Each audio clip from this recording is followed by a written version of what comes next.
मेरा सवाल इससे एक और आगे कदम उठाते हुए है कि क्या वाकई अमेरिका ऐसा चाहता भी है? क्या अमेरिका सीजफायर के पक्ष में भी है, या फिर सिर्फ और सिर्फ अमेरिका की तरफ से बयानबाजी की जा रही है और पर्दे के पीछे इजराइल को हवा दी जा रही है? प्रोफेसर अमिताभ सिंह, अगर इसका आप जवाब दे पाएं। और इजराइल के इरादे, याहिया सिनवार को खत्म कर दिया गया। जाहिर है 7 अक्टूबर को जो इजराइल पर सबसे बड़ा बर्बर हमला हुआ था, उसका आर्किटेक्ट यही शख्स था। इसको खत्म कर दिया गया, लेकिन जंग खत्म नहीं हुई है, गाजा पर हमले खत्म नहीं हुए हैं, ऑपरेशन खत्म नहीं हुआ है। तो अब इससे आगे और क्या? गाजा में क्या करने की मंशा है इजराइल की? देखिए, पहला सवाल कि अमेरिका इसके पीछे है कि नहीं। बेंयामिन नेतन्याहू 2 कदम आगे चलते हैं, अमेरिका उनके पीछे आता है। जिस तरह के स्टेप्स लिए गए आपने देखा होगा, चाहे वो इस्माइल हानिया को मारना हो, हसन नसरल्लाह को मारना हो, ये इन सब स्टेप्स बेंयामिन नेतन्याहू ने अपने इनिशिएटिव पे लिया है, अमेरिका को बाद में इन्फॉर्म किया है और अमेरिका को इससे प्रॉब्लम नहीं है।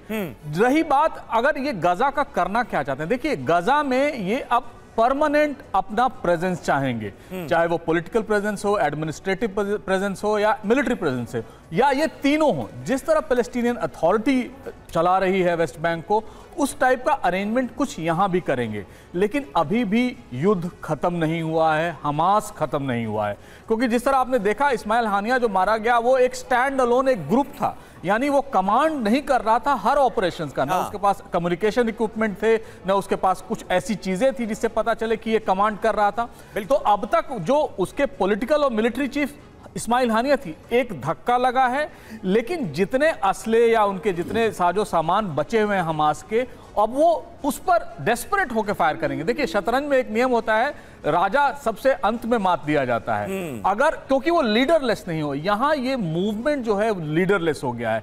लीडरलेस होने के 2 फायदे हैं या घाटा। पहला तो है कि अगर आप लीडर को मार दिया आपने, तो जाहिर है एक साइकोलॉजिकल सेटबैक तो है ही, लेकिन अगर लीडरलेस मूवमेंट हो और वो आर्म मूवमेंट हो तो वो और खूंखार हो सकता है। इसी को देखते हुए मुझे नहीं लगता। और रही बेंयामिन नेतन्याहू की बात, बेंयामिन नेतन्याहू गाजा पे ही नहीं रुकेंगे, उनके लिए लेबनान है, सीरिया है, इराक है, हूती है, ईरान है, और ये चलता रहेगा। पूरे वेस्ट एशिया इसके जद में आने वाला है। और जितना आप बता रहे थे मिलिट्री फॉर्मेशंस अमेरिका के आ रहे हैं, वो सारे ये इंश्योर करेंगे कि किसी ना किसी तरह ये आग सुलगती रहे। इसका क्या हशर होगा, 3 वीक बाद अमेरिकी इलेक्शंस होंगे, उसके क्या रिजल्ट होंगे, उस पर भी एक बहुत बिल्कुल। और इसीलिए कहा जा रहा है कि इस जंग के कई सारे पहलू हैं, उन तमाम पहलुओं को समझना बहुत जरूरी है, तभी ये सारे समीकरण आपको समझ में आएंगे। वहीं इजराइल ईरान में युद्ध का अलर्ट जारी किया गया है, किसी भी वक्त शुरू हो सकती है जंग, इसके आसार हैं। मिडिल ईस्ट में रीजनल वॉर की चेतावनी दी गई है। तुर्की कर रहा है रीजनल वॉर की तैयारी। तुर्की के विदेश मंत्री हकन फिदान की ये वार्निंग भी सामने आ गई।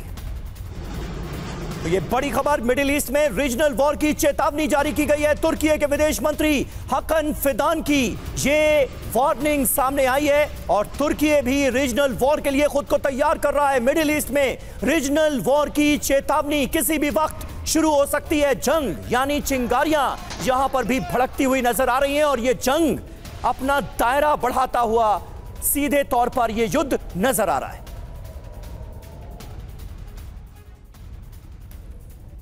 और इजराइल के खिलाफ ईरान का बड़ा प्लान, अरब देशों को एकजुट करने में लगा ईरान। तुर्की दौरे पर है ईरान के विदेश मंत्री, दक्षिण कॉकेशस बैठक में शामिल होने के लिए पहुंचे हैं। 3+3 बैठक में क्षेत्रीय मुद्दों पर भी होगी बात, तो यह दौरा अहम माना जा रहा है।